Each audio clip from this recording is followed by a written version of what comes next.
Статистика заболеваемости COVID-19 в нашей стране не улучшается. При этом столичная скорая помощь работает в штатном режиме, принимая звонки как обычно. В Сухумском пункте скорой помощи работают 3 группы и еще одна в новом районе. Несмотря на то, что медики обеспечены всеми необходимыми средствами индивидуальной защиты, у Новорайонской бригады был подтвержден COVID-19. Новорайонская бригада в составе 4 смен, она заболела, вышла из строя, скажем так, половина бригады.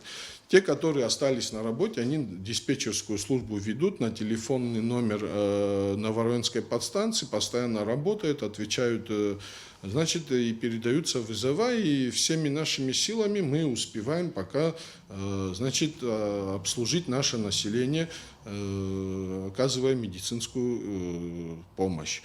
Значит, это что касается персонала. И слава богу, каждый, кто вот заболел, а их у нас немного, там в каждой смене по 3 человека, значит, это 6 человек в 2 смены, ну, есть, которые уже выздоровели тоже. Значит, это для большого нашего коллектива вообще это даже не цифры. По словам Аслана Джопо, на сегодняшний день состояние здоровья сотрудников скорой помощи улучшилось. Всем им оказывается необходимая помощь. Нашим сотрудникам нигде, ни в каком лечебном учреждении не отказано в помощи. Есть, которые дома лечатся, есть те, которые госпитализированы, и есть те, которые на самоизоляцию отправлены из-за того, что контактировали с заболевшими. Слава богу, уже, значит, те, которые тяжелые были, за кого мы более-менее так переживали, они тоже уже, значит, идут на выздоровление. Ну, а остальные, которые даже если легко перенесли, это вообще прекрасно, значит, проблем нету.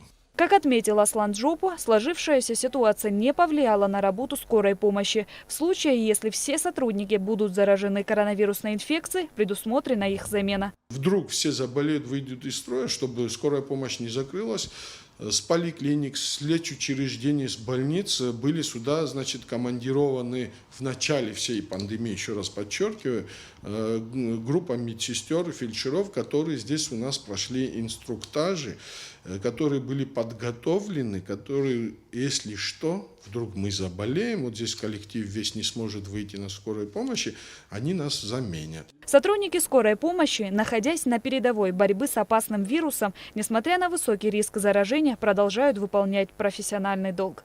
Шазина Ханагу, Тимур Гугухи, Абхазское телевидение.